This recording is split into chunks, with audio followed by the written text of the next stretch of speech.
All right, we are live, everyone.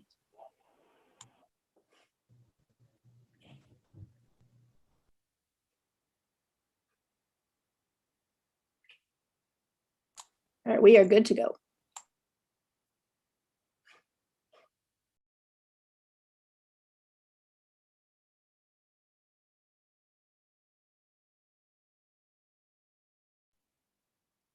All right, good morning, everyone. Thank you for joining us for day 2 of STEMCon X or STEMCon 10. We are thrilled to have a bunch of awesome speakers both this morning and throughout the day today. So a couple of logistics things as we get started.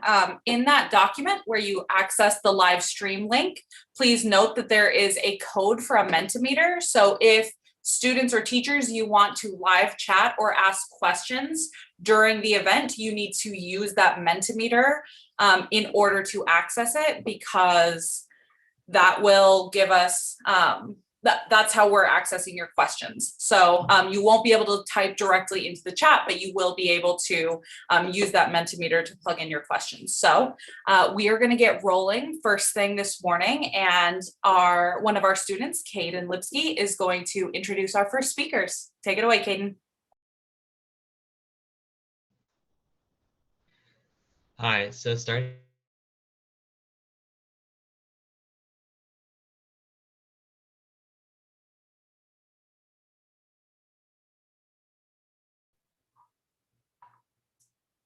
Kaden, we could hear you and now you're frozen. Now we can't hear your sound. educating and empowering the next generation of environmental stewards is the key to solving the air pollution problem in Maricopa County. And next, Catrice Swenson is the Education Outreach Associate for the Maricopa County Air Quality Department. Catrice was instrumental in developing the Be Air Aware, a nationally recognized program for non-format educators that has impacted more than 4,000 students in Maricopa County. Prior to this role, Catrice served as a high school environmental science teacher and as an environmental health specialist for the Maricopa County Environmental Services Department. As a registered sanitarian, Catrice believes that collaboration and education is the key to improving our local environment. Awesome. Thank you so much, Caden, for that introduction today. Cut out a little bit, but my colleague, Jenny Frank, you'll hear from her just in a little bit. She was also a teacher, and we worked together to bring this together, the whole program together today, along with our experts who you will hear from in just a little bit. So first of all, good morning, everybody, and welcome to the virtual STEAM event. I'm Catrice Swenson, the Education Outreach Associate for the Maricopa County Air Quality Department. We're so excited to be here today for Agua Fria STEMCon event. In the past, we've done the in-person event, and so obviously this year with everything being virtual, we're very excited to be able to participate again. So today's session is going to introduce you to all things STEAM, from A, air quality, to Z, the Phoenix Zoo. Now, as you can see on the screen, STEAM stands for science, technology, engineering, arts, and math. And when you bring all of those things together, you get STEAM. And we use STEAM all the time, even though sometimes we don't realize it. For example, we're probably all using some sort of computer or phone or tablet right now to view this event, which requires electricity and internet, microphone, and speakers. So all of those different pieces of technology are really important and are things that we're using, especially right now, a lot of. I personally use STEAM in my job every day to educate the public about air quality and simple actions that everyone can take to help keep our air clean. For example, we use technology in special air monitoring equipment, and then we use the arts in order to color code the air quality index so everyone can really easily see what's going on with the air in their neighborhood. So without further ado, I'm going to pass the event on to our wonderful experts who have joined us this morning to teach us all about what they do in their jobs. Each of our partners is going to just share for a couple minutes about themselves and what they do in their job. And as they speak about their jobs, feel free to type questions into that Mentimeter so that we can actually interact with our experts who are here and get your questions answered today. So without further ado, first up is Jenny Frank, who's going to teach us a little bit more about air quality. All right, thank you so much for that introduction, Catrice, and welcome everyone to the Maricopa County Air Quality Department's virtual booth. You might not realize this, but the average person takes about 15 breaths per minute, inhaling nearly 2 gallons of air. Now, I don't know about you, but I can't drink 2 gallons of water in 1 minute, and yet that's how much air I'm taking into my lungs every single minute of every single day. So if you do the math, this means that we inhale more than 21,000 breaths per day, which equals about 2,880 gallons of air. So because we breathe in so much air, it's really, really important that we do everything we can to protect our air and keep it clean. Now, you might have heard of air pollution before.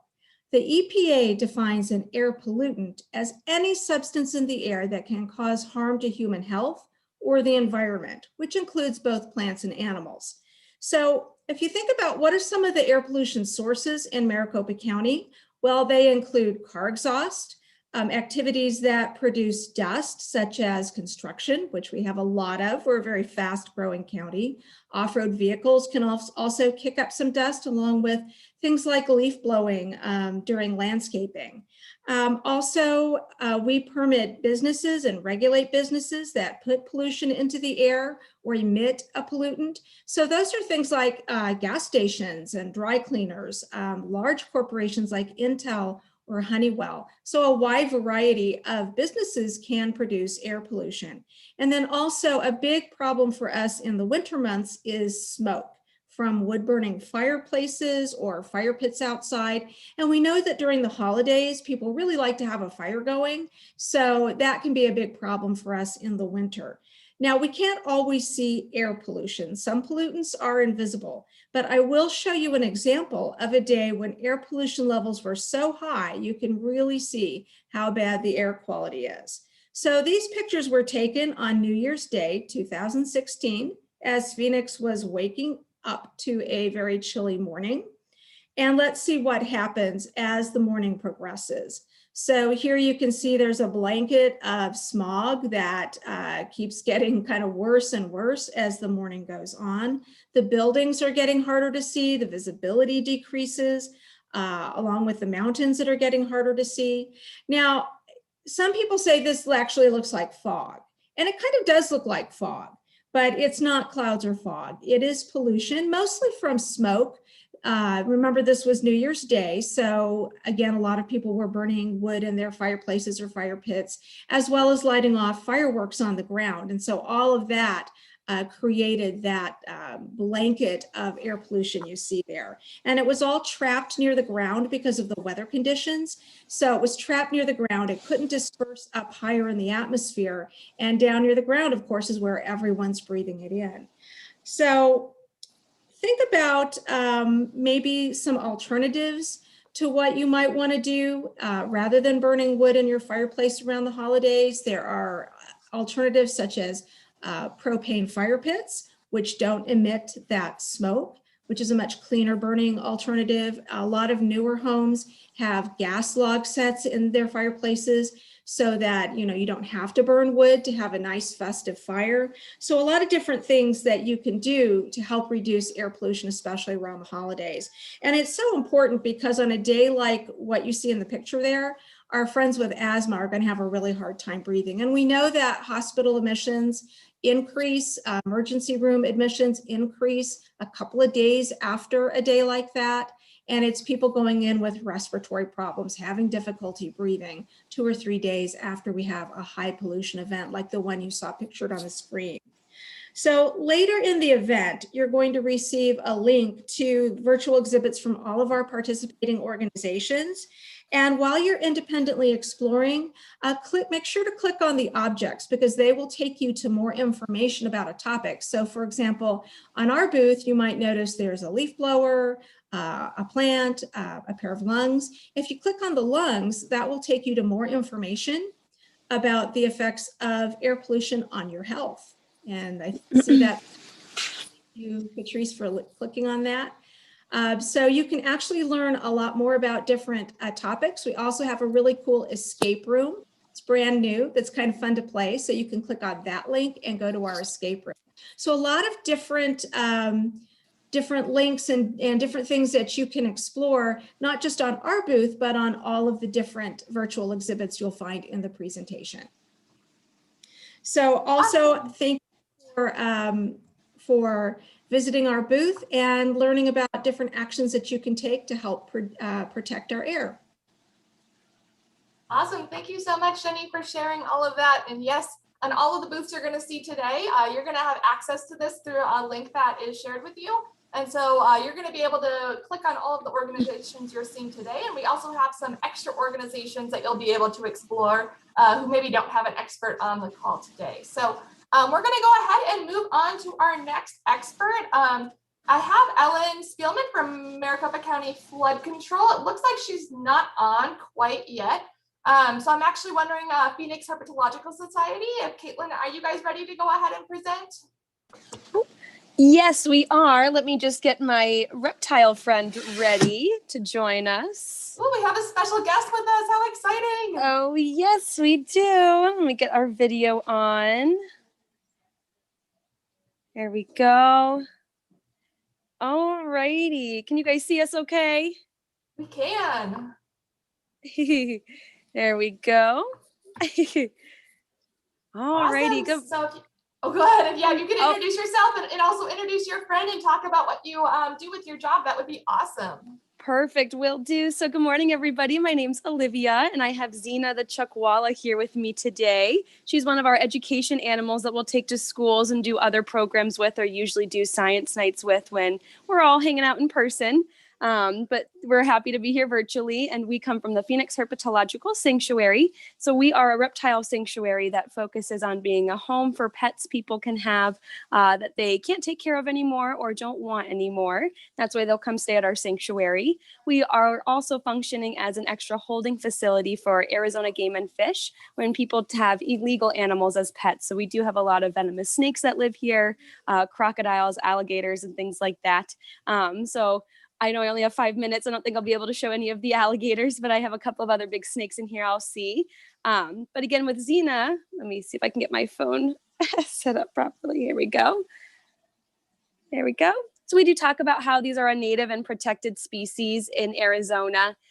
There's only a few of them, mostly on South Mountain, and you can find them in other areas. But they are, again, protected, so you can't touch them or pick them up. She was someone's pet that they tried to keep, which is against the law, so she was confiscated from them. And she was already used to people and very comfortable, so that's why we handle her, and she doesn't get stressed out when we take her out for people to see up close and to pet as well. And she's shedding right now, so you can see the darker scales on her back. She's losing those old scales. And again, we'll kind of just educate about reptiles in general at our facility, talk about their conservation efforts, and again, the different protected and endangered species, and just kind of show people all the fun reptiles in a safe setting. She's a little cold, so she's not moving too quick. Trying to get a better view of her. Sorry, my phone is like being very weird. And I'll show you guys some of our other animals here in a second, because we do have large snakes that live here as well. Again, a lot of people don't do their research to see how big of an enclosure they need for their pet animals when they have them, because reptiles do get really big with their diets and their food. So you just got to do your research for having a big reptile pet. There we go. I have other people in here with me now, so I am going to quickly do this. Sorry. Perfect. If you guys can hear me okay still. Again, with our sanctuary, we're here to be an extra home for these reptiles and do education about these species. So I know if you guys are looking at our slide, just so I can see it a little bit better too.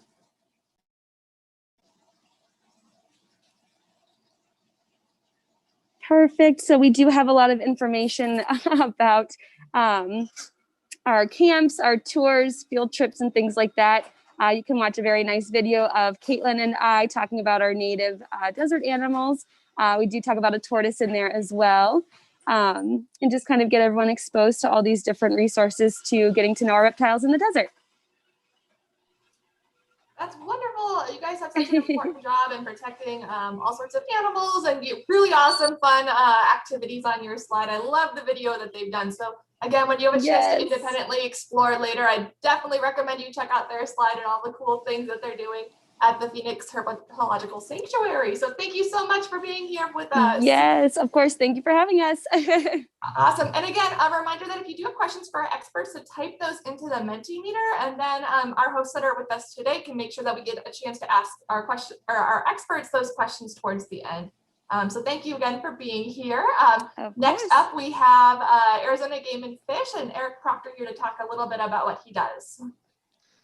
Hi, thanks, Catrice, and thanks everybody that's listening and giving us a few moments to just kind of share the work that we do. Most of the people here are very passionate about what we do and passionate about science and education, and we're always pleased to kind of come out and share a little bit. So my name is Eric Proctor, and I work for the Arizona Game and Fish Department. And if you're not familiar with the Arizona Game and Fish Department, we're actually a state government agency, so we operate within the government system, but we are responsible for managing all of Arizona's wildlife species. So that's more than 800 species of wildlife that we manage. A lot of people interact with us through hunting and fishing. So if you buy a hunting license or fishing license, we're one of the ones that we're the agency that manages that. But we are more than just those species that you hunt or fish.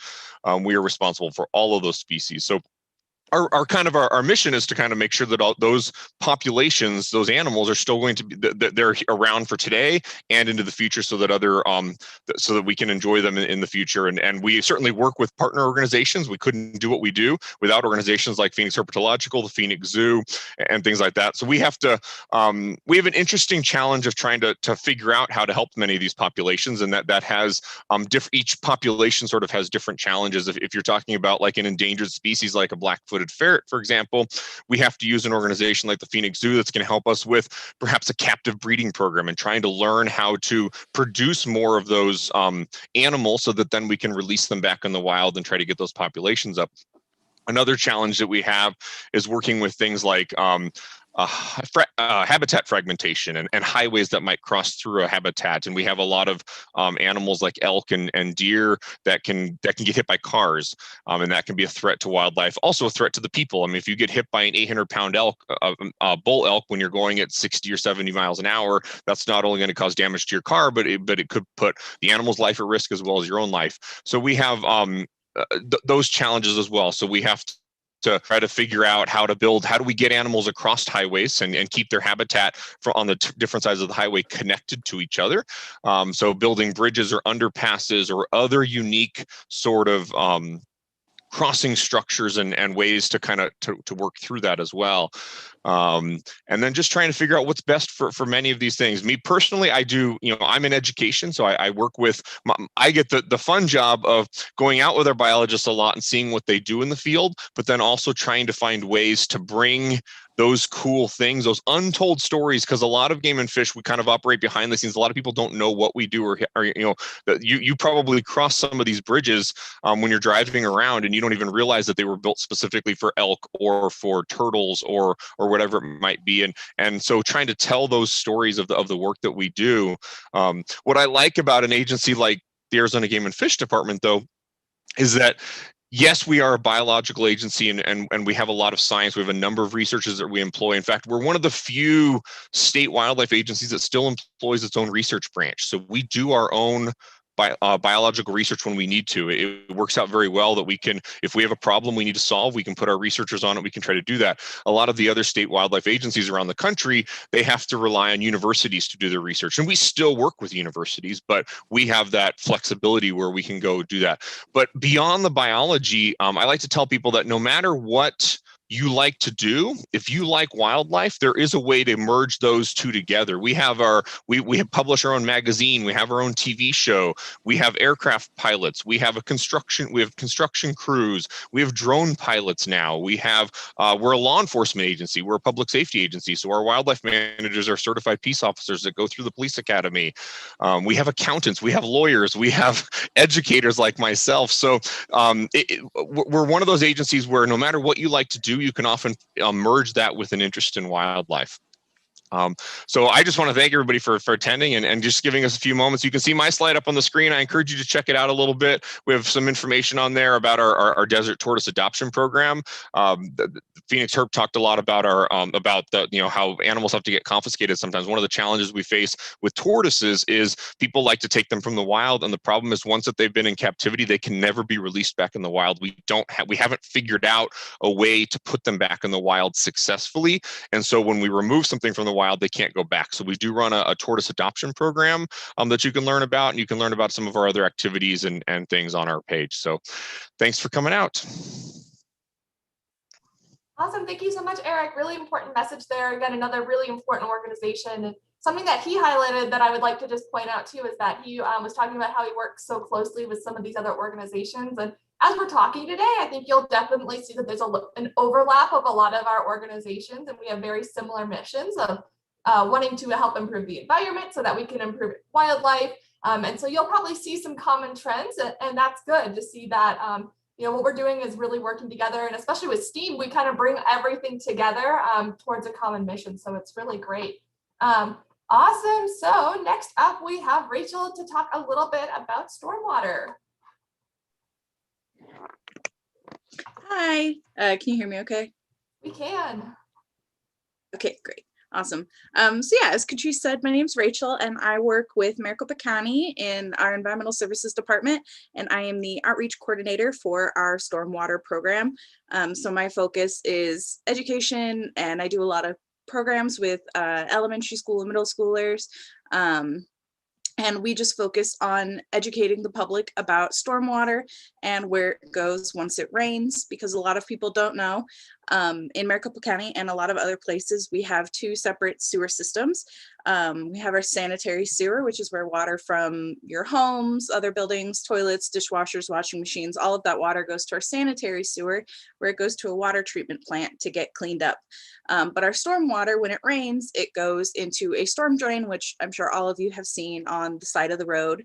And there it goes into our storm sewer. And the biggest difference between our sewer systems is that our stormwater does not go to a water treatment plant. So anything that gets into our storm drains is going to drain out into lakes, rivers, retention basins, parks. And depending on the pollution that ends up in there, it can be very harmful to people if they were to drink or play in that water, and our wildlife. So we focus a lot on pushing for pollution prevention, picking up after yourself, being aware of what chemicals you're using if you do yard work or you have a garden, making sure that your fertilizer and your weed killers aren't getting under our storm drains, that you're not putting like dirt and grass clippings into the water that could affect our, into the storm drain that could affect our water once it reaches like a lake or a river. Not throwing trash on the ground, picking up after your dogs. A lot of people don't realize that dog poop is a big stormwater pollutant, which is one of the things you can click on our slide. We have that little dog down at the bottom. And if you click him, it'll take you to a video that we have on one of our partners' websites. We are partnered with Storm, which is an organization that's a collection of all the municipalities in central Arizona. So I'm with the county and we're part of it, but it's got all of the cities like Tempe and Surprise. And so some of our resources are from our partners at Storm, including our dog video. We have a little activity book that you can click on that the kid on our slide is holding. We have a calendar that I've made with art from 3rd through 6th graders throughout the county. Some really cute posters in there that teach about stormwater pollution. We have a survey on our computer, and if you click our slide, it'll take you to City of Phoenix, which is another one of our Storm partners, and it has a really cool interactive website that you can click to learn a little bit more details about stormwater and what happens in different parts of the city. So you've got residential, construction, and commercial properties that you can click through. So it's a really good and fun resource to click through. There's a lot of stuff to learn from it. Yeah, that's about it. Thank you so much, Rachel. Really interesting to learn about water pollution and how whatever goes down the storm drain goes into our waterways. So it's really important, like you mentioned, all those different things that you can do to help protect our waterways. It's good for us and also good for the environment, which is again part of that common theme that we've started to develop today, which is great. So awesome. Looks like that is our experts who are on the call for today. I would like to at this time open it up to our hosts who are helping us out today. Are there any questions in the Mentimeter for any of our experts?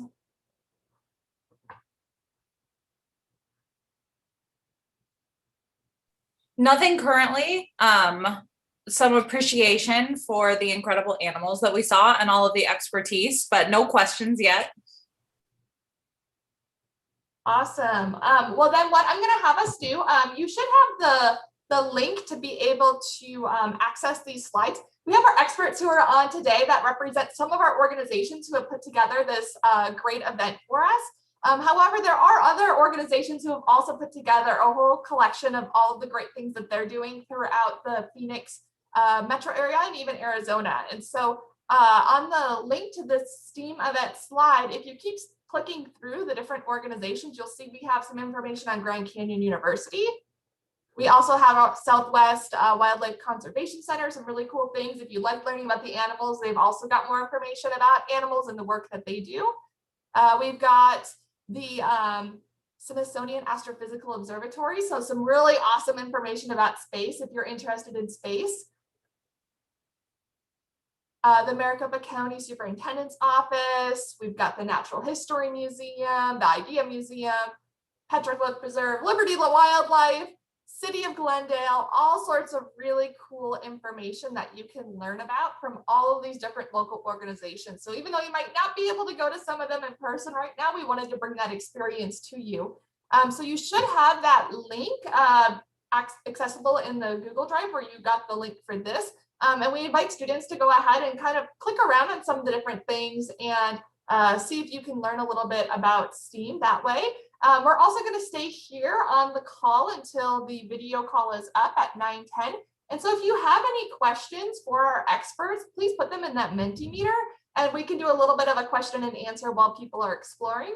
It also looks like Olivia over there is giving us a little tour of Phoenix Herp, which is super cute. I see she has some critters that she's showing us. And so there's also that going on, but we do invite you at this time to do some independent exploration unless you have some questions to type into that Mentimeter.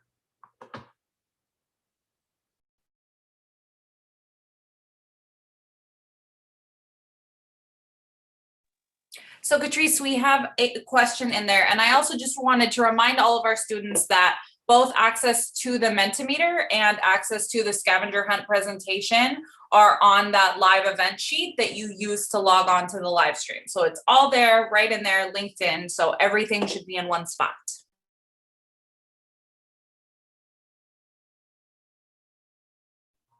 Wonderful. And it looks like one question did come in. It looks like this question is going to be for Rachel. Why doesn't Arizona have water go to a water treatment plant? Could you explain to us a little bit more about how that system works?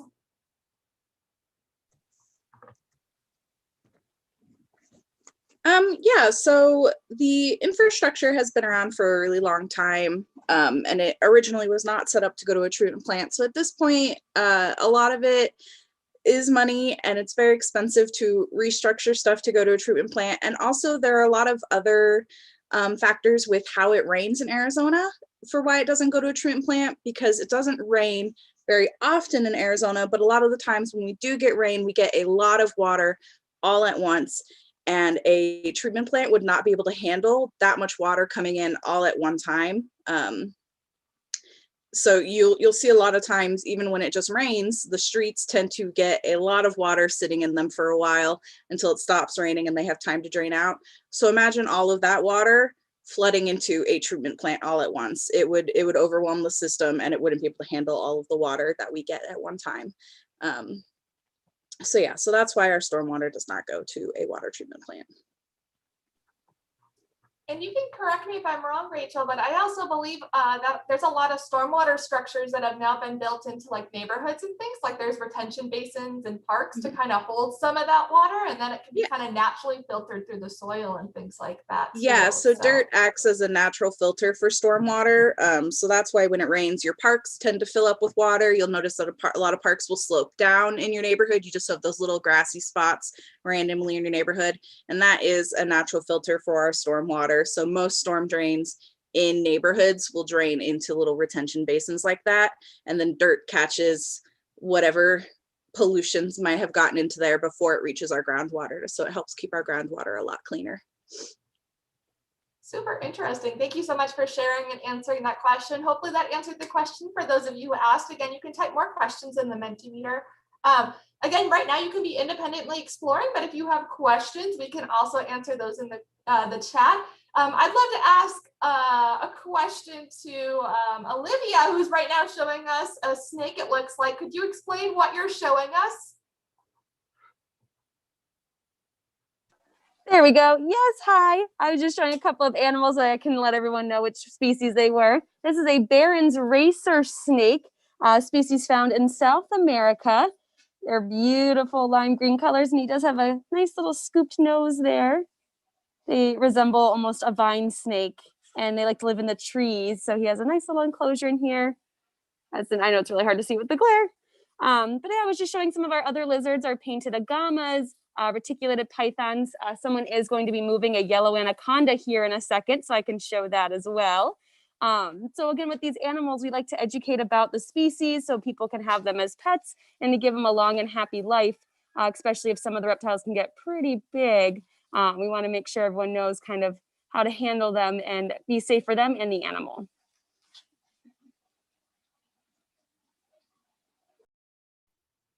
Awesome. Thank you so much for sharing a little bit about that. We have another question to do kind of with water for Rachel again. Some questions about how are we doing with the drought right now, or could you maybe explain a little bit about how droughts work here in Arizona?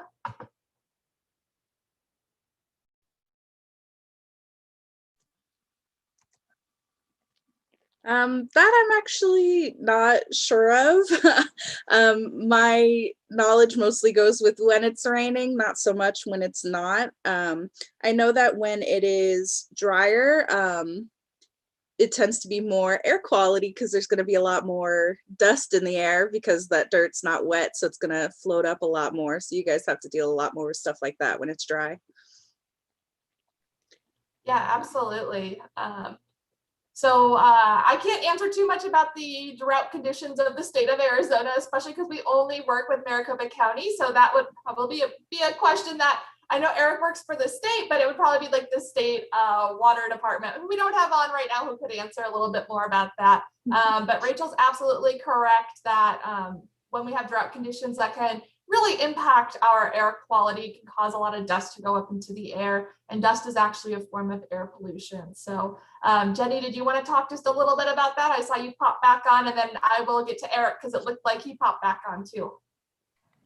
So yeah, that's absolutely right. And one of the mitigation strategies that we recommend construction site managers use, and you may have seen this actually, if you go by a construction site, you'll see a big water tanker truck spraying down the ground. And so that is a mitigation strategy to keep that dust or those very small particles, which are called silt, on the ground and out of the air. And interestingly, NASA actually has tracked dust through the atmosphere using satellites, and they have tracked it from the Sahara Desert, and it can travel in the atmosphere all the way to the Amazon rainforest, a journey of 3,000 miles. And they have noted that in years where there is less rainfall in the Sahara, there is more dust that then deposits in the Amazon rainforest basin, which actually is a good thing for the Amazon rainforest because it provides more nutrients into the soils there that get depleted. But it's not a good thing in the air for us to be breathing in. The particles are so small, you can fit 5 of them across the width of just one human hair, so we can inhale them into our lungs. They bypass our nose hairs. So we really want to keep that dust on the ground. And there definitely is that relationship between moisture, between water, and how much that dust gets up into the air. Awesome. Thank you, Jenny. And Eric, if you wanted to kind of speak on this issue. Yeah, I mean, I can speak about it from a wildlife perspective because obviously the drought is going to impact wildlife as well, and we're already kind of straining our wildlife a lot with the developments and things like that, which have taken away a lot of the natural water resources. And so, you know, Game and Fish, we maintain a number of what are called water catchments across the state, which are artificial water sources but they're designed in kind of in areas where maybe that water has been, where we've changed the water regime in that particular area. So there might not be water there because we've dammed a river or whatever it might be. So out in the mountains and stuff like that, we maintain these catchments, and they're called catchments because when it rains, ideally they will catch water into a certain area, and then the water will be stored typically underground in a storage container. And then a little ways off, there'll be what's called a dripper, which allows a little bit of water to fill it like a pond, basically, that animals can come to and drink. When it doesn't rain, we still need to get water out there. So we're often having to truck water out there or helicopter water out to these areas and fill these water catchments up, so that we can provide water for a lot of these animals that don't have a natural water source anymore, or the natural water source might be depleted during certain times of year. So. Awesome. Thank you so much for that. It's very interesting to think about from the different perspectives and kind of how we're all think about droughts. Again, it's all something that's on our mind. I think living in a desert, water is top of the mind. It's one of our most limited resources here in the Phoenix area and throughout Arizona. Also, Maricopa County is the third largest growing county in the country. So we've got a lot of people coming here. There was a question, in the chat about how our ground level water is doing in the area right now. I'm not sure if any of our experts on the call can particularly answer that question, but I do know it's a concern and that there are a lot of people thinking about that right now. It's a good question to ask. And that I've been on other calls where I've heard like City of Glendale talking about that in our water levels, and they're working on different systems. It's kind of like Eric talked about, what they do with their catchment systems. We have to do and think differently here. We have to think about different ways to bring water in. You might have heard of the Central Arizona Project before. We actually bring a lot of our water in from the Colorado River. And so there's lots of different ways that we have to think about our water and how we can supply all of the people and all of the animals that live here. So I don't know if anyone else had anything to say on that particular topic.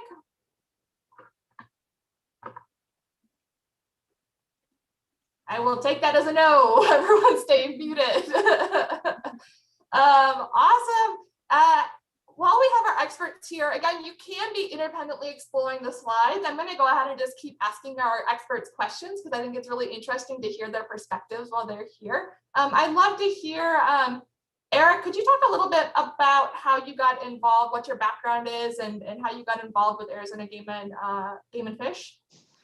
Yeah, so it's always an interesting question because I think if you ask anybody that's sort of in our field of like environmental education or whatever, and you asked 20 people, you're going to get 20 different answers on kind of how they got there. And I don't know if there's a particular pathway, one particular pathway that's going to get anybody anywhere in particular. For me, I was interested in science. I've always been interested in science, and in college, I thought I was going to be a doctor, and I ended up going the route of I fell in love with wildlife and that side of things because I took some chemistry and realized that wasn't as much for me.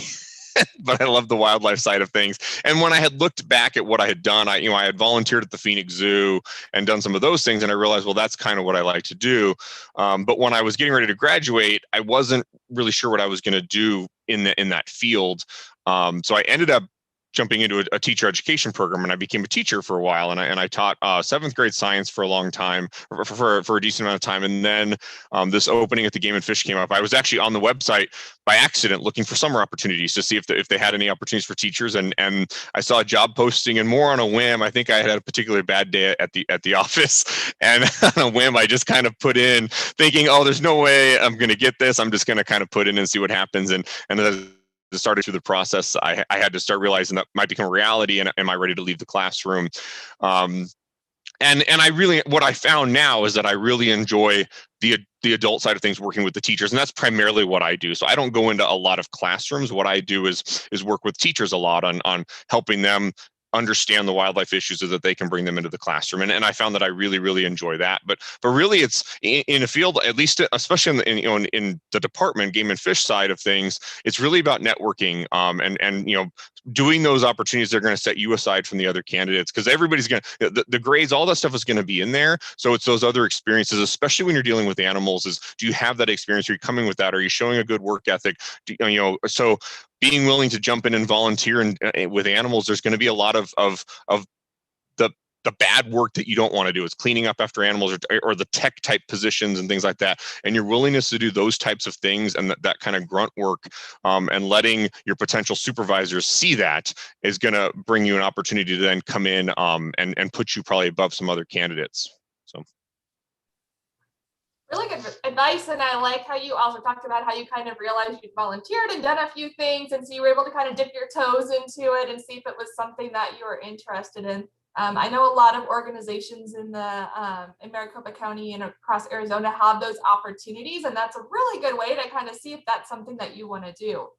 I would love to hear, I see, again, Olivia showing us a whole bunch of different animals, so if you could explain maybe one of the animals you're showing us, and then also a little bit about your experience about how you got involved with the Phoenix Herpetological Sanctuary. Of course, yes, this is Braille. He's one of our Gila monsters that we do believe he is blind. Someone unfortunately found him after being hit by a car in Tucson, and they took care of him at an association down in Tucson. And with the craziness of last year, they did have to find a new home for him. So he lives here now, and we'll use him to, again, educate about the species in Arizona, how they are protected, and they are one of the venomous lizards in North America. So you don't want to be touching them or picking them up and find out what that venom feels like. It does, again, just make your pain receptors go crazy in your hand or, again, wherever they bite you. A lot of people think that their venom is deadly, but people can have allergic reactions and go into anaphylactic shock, and that's where it would be a really bad time for you. But again, you'd only get bitten by one of these if you're touching them or picking them up. So let them be and you'll be fine. Again, with these animals, we like to just educate about them. And so people know what to do if they see them in the wild and how to kind of coexist with them in our environment, in our desert. I started off doing my bachelor's in biological sciences at ASU, Arizona State University. And I actually did volunteer at the sanctuary for about a year before they did hire me as a full-time employee. And I found out about the sanctuary to volunteer because I did take a herpetology focused course in my college career. And my professor took me here for a field trip. So that's kind of how I got introduced to everybody and the animals and just fell in love at the first day. So yeah, I was an intern for about a year with all of the animals, again, cleaning up after them, doing the not so fun jobs, but I was very happy just to be around them and everybody. And then, yeah, I got hired in 2017, and I've been here ever since as their conservation educator. So I'll do all the tours, educating the groups when they come and do just volunteering projects or field trips and things like that. So yeah, I love it. It's a good way to mix my passion of animals and teaching. That's awesome. Thank you so much. Of course. Really interesting to learn about everyone's backgrounds and kind of the paths that led them into a field in science. And I think a lot of times people don't know that jobs like this even exist. How cool that she gets to play around with reptiles all day. I mean, not just play around. As Eric mentioned, there are sometimes the not so fun parts of the job, but there's a lot of different ways to take different paths and to take some time volunteering or take a course and to see if that's something that you're really interested in. If you have an idea that you might want to go into a field, there's a lot of different ways to kind of just test it out and see. Next, Jenny, if you want to explain a little bit about your background and kind of how you got involved with air quality. Sure. I think I had probably the most unusual background pathway into an environmental or science education role. I actually, when I graduated from high school, I decided I wanted to study theater because I was going to be a famous actress, and spoiler alert, that did not happen, but that didn't stop me from getting a 4-year college degree in speech and drama, and then getting a Master of Fine Arts degree in theater and drama and studying theater design, designing costumes, and doing a lot of really fun and cool stuff, which my family assured me would never lead to a good paying job. So I'm happy to have proved them wrong. What I really loved about theater was the creative aspect, getting to create things, design things. It wasn't the type of job where you were sitting at a desk all day long. So just, it was a really interactive and very exciting experience. And when I found my way into education, I found that a lot of the skills I had learned in my theater background were extremely helpful. And knowing how to present to students in a fun and engaging way, I found that creating my own lesson plans kind of tapped into that creativity that I had loved about my theater experience. So I taught elementary science for and sixth grade science for about 10 years. And then much like Eric, on a whim, I went onto the county website and found the air quality job and put in my application thinking, oh, well, they'll never hire me, which spoiler alert, they did. And I was able to take everything I'd learned through my education background and my theater background and bring that into air quality. Because when I was a teacher, I did a lot of work with Arizona Project WET, teaching students about water conservation and about the environment. And everything in the environment is interrelated. So air quality impacts water quality, impacts soil quality, impacts biodiversity. And it was just really a great challenge to be able to take the Air Quality Education Outreach Program, which didn't exist until they hired me, and build something from the ground up. And then we brought Catrice on board, and she had a ton of great ideas that I never thought of. So we've worked really closely together and collaborated, and it's just been a great experience. So I, again, started out in the arts and found my way into science education, and then found my way into the environmental education world, and love my job. It's so much fun. Awesome, Jenny. Thank you so much for sharing. Again, it's really interesting to see all the different backgrounds that have kind of led people into their career paths they are now. So I think that there's just this common message that it's also okay if you maybe aren't sure exactly what you want to do, but to just take things, classes that interest you, and from that you can kind of develop a career pathway into something that you would really love to do. So Rachel, if you'd like to also tell us a little bit about your background and how you started working with stormwater. Yeah, sure. So I graduated college with a bachelor's degree in biology. I did 2 years at community and 2 at university. And while I was at university, I actually also did a similar job to what I'm doing now. I was an ecological representative. So I worked with specific dorms, teaching about how to live sustainably while living on campus. So a lot of turning off your lights when you're not there, talking about, taking shorter showers, not leaving your water running, doing bigger loads of laundry. So a lot of working with the other students in dorms about how even when you're living on a college campus, you can be conscious of your choices and how they affect our environment. And then when I graduated college, I waited tables for a little bit. And then my mom knew someone who worked with the county, and she told me about a job opening. And so for my first 2 years with the county, I was actually a swimming pool inspector. So I was the equivalent of a health inspector, but I did swimming pools instead of restaurants. So if you've ever swam in a hotel, apartment complex, if your HOA has a swimming pool, the county inspects all those pools to make sure that they're safe for people to swim in. Catrice and I actually had very similar beginnings with the county. And then I got this job when it opened up for a second time. I applied for it a few times when it opened up. And so I've been doing this for about 2 years now. And I really enjoy it. I like, obviously this last year has been weird for everyone, but normally on a normal year, I go to schools and teach programs throughout the year. So it keeps me nice and busy, and I like getting to interact with kids and teaching them about stormwater.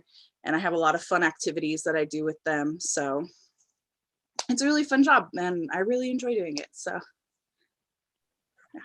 Awesome. Thank you so much for sharing about your background and how you ended up in the position that you're currently doing. So thank you, Rachel. One last little reminder that you can ask questions through the Mentimeter, and we will make sure that we have about 8 minutes left or so.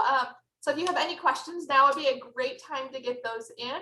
Again, you can be going through the slides and learning about all the organizations it's independently exploring. Otherwise, I'm going to ask a few more questions to our experts, but of course, I'd rather you get your questions answered if you have any. So make sure to type those in the Mentimeter. Also, if you have any feedback for us, or if there was something that you really enjoyed learning about today, or maybe something that you didn't know that you learned today, we'd also love to get that feedback into the Mentimeter today. So also feel free to add in those comments during the last few minutes here. So Olivia, I have a question for you about, because you have a physical location in all of these animals, could you tell us about maybe your favorite reptile, or a funny reptile story, or something that maybe happened on the job, or maybe your favorite animal to work with? Yes, of course. This is just one of our patch nose snakes that does live in our desert here. Oh, actually, sorry, I believe this is our long nose snake. They have the really pretty patterns and colors here in our desert. But now that you mention that, one of my favorite stories I've had about our animals when we have them out here with our students when we do camps, I believe it was one of our spring break camps a couple of years ago. We did take out one of our bigger iguanas. I'll stop showing the snake and I'll show you guys one of our lizards. Give me one.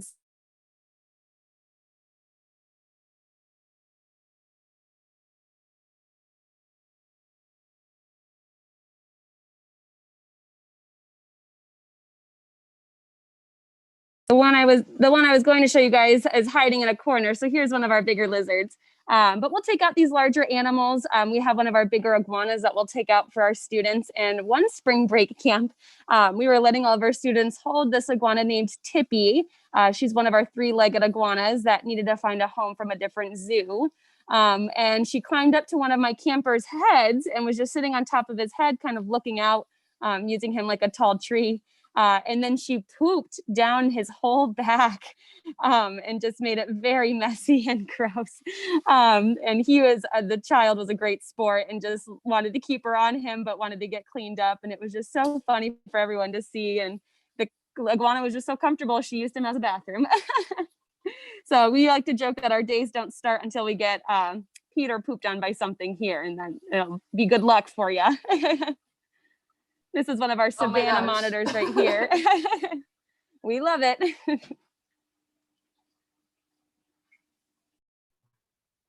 That's crazy. Definitely the behind the scenes of working with animals is not always glamorous, but still I'm sure a lot of fun, especially if you're good sports about it. So that's awesome. We did have a question come in for the Arizona Museum of Natural History. And I'm going to reach out to our contact and we can try to get back to you about that. I do know from interactions with them in the past, they have a few museum educators who work there for them full time. They had a coordinator and then 2 people that go out and do a lot of educational programming. So if that's the area you want to get into, I know there's opportunities for that. I also believe that they have some volunteering opportunities, but if you're looking to make a career, they do have those opportunities. To make it a career, I believe that you do need a bachelor's degree. I'm not sure exactly what the field is, but if you're interested in that, we can definitely get that information to you. I just don't have that because unfortunately I don't work for them. So we can try to get you that information though. I would be interested though for people that are on the call, maybe what type of experience, I know we've talked a lot about our personal experience, but maybe what are some of the qualifications? Do you have to go to college to get into the program that you're working in? What is a career like maybe in the field that you're in, whether that's in your educator position or just working for your organization in general? So Eric, I saw that you popped on. Would you like to speak a little about that? Sure. I'll also comment, and I don't know about the museum specifically, but I think that they have, they work a lot with archaeologists and people like that as well. So they have that side of the thing as well. I don't know where that rolls in, if it, you know, but there is that there as well. As far as the department, most of the positions we're going to have are going to require probably a college degree of some kind. I know, like, for example, our law enforcement, our wildlife managers, they are police officers, but but they do have a couple extra requirements. Like our wildlife managers do have to have a biology degree of some kind, so that they're going to have all the requirements that would be necessary to become a police officer with a city or a county or anything like that. But they have to also have a biology degree tied into that, because they're going to be doing law enforcement work, but they're also going to be doing, they help us with surveys out of, because they're going to get a particular part of the state, which is going to be essentially the equivalent of their beat that they're going to be given, and they're responsible for getting to know that area. They get to know the people in that area, but they're also going to help us with the wildlife surveys and things like that in that area. From an education perspective, yeah, we're probably going to, I think all of ours have at least a bachelor's. A number have masters. A number of our biologists have masters. We actually have a couple PhD biologists as well on board. But for most of our positions, we're probably going to require at least a bachelor's. There might be some positions in like customer service that don't, like our front counter positions, working at our shooting ranges. We operate a number of shooting ranges on the state, so kind of operating on those probably don't require. I'm not sure, like our construction, what's required of that. But you know, we have a lot of, like I said, anything you can think of, we have a position for it. We have a GIS department, so we an IT department. We have airline pilots. So whatever basic requirements requirements are going to be necessary for any of those fields, they're going to come back to us as well. But there are typically a lot of ours are going to also have the biology focus. Obviously, if you're an accountant, it's not as important that you know the biology because you're going to be doing budgeting and things like that, as opposed to, you can go out in the field sometimes with other biologists, but you don't have to have that background. Awesome. Thank you so much, Eric.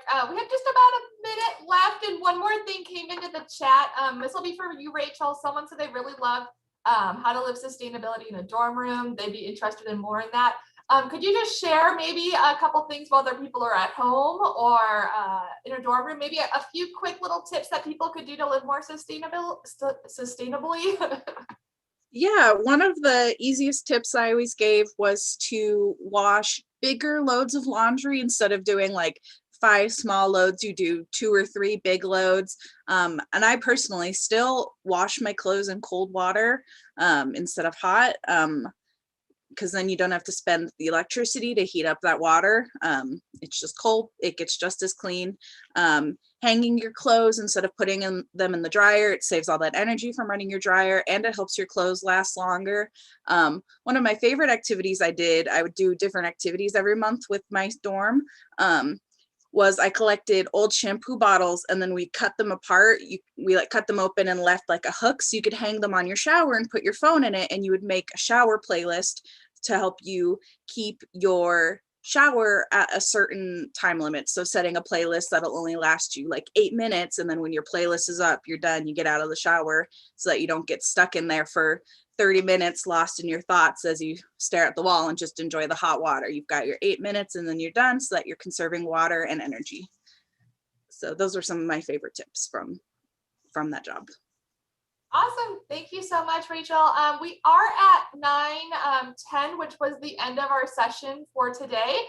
I want to thank everybody for joining us, being on the call, telling us a little bit about the organization. Hopefully you learned some really cool stuff today. Again, we would love to hear all of that feedback on the Mentimeter, the most fun thing you learned, or maybe a really interesting fact, or what your favorite part was of this experience.